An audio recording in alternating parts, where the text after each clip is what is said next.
Hello mga ka-KJ, it's me again, Madam KJ.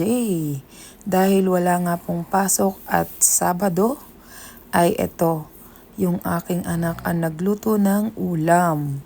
At dahil nga po nagsisimula pa lang naman silang nagtututo ng pagluluto, ay yung madadali lang muna ang ating ituturo. Sakto at mayroong nag-deliver ng longganisang sariaya.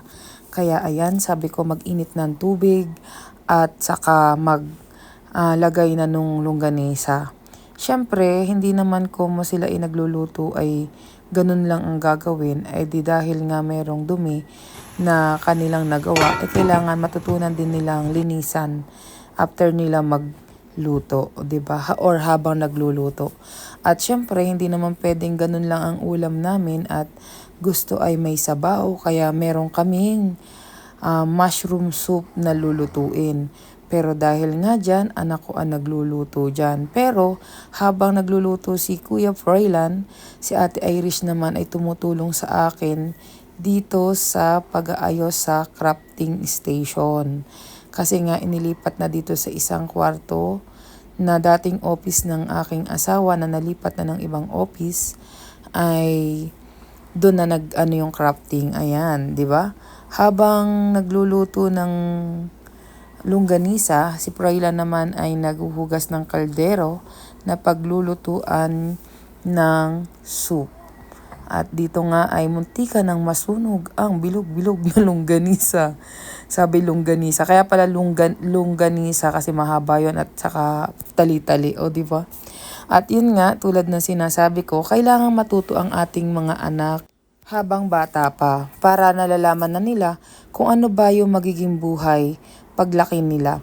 Na kailangan kikilos din sila para sa sarili nila at hindi pwedeng aasa sa lahat lamang lagi.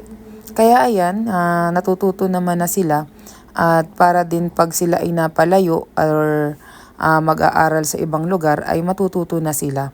At hindi lang basta pagluluto, paglilinisin ng bahay at paglalaba. At yun naman ay para sa kanila rin naman. At bilang magulang, nasa atin kasi kung paano lalaki ang ating mga anak or papaano sila matuto mamuhay paglaki nila. O, 'di ba? Kasi paano kung paglaki nila wala silang kaalam-alam, sila rin ang kawawa. Kaya dapat 'wag nating bibihin ang ating mga anak kasi para sa kanila rin 'yon. Kasi paano kung malaki na sila mag-aaral ng mga bagay-bagay tapos mabilis silang mapagod tapos susuko na agad. O 'di ba ang hirap? Kaya habang bata pa malaman na nila sa sarili nila na ganito pala pagdating ng panahon. Talagang ako lang din ang kikilos para sa aking sarili. Kasi hindi sa lahat ng oras ay kasama tayo ng ating mga anak.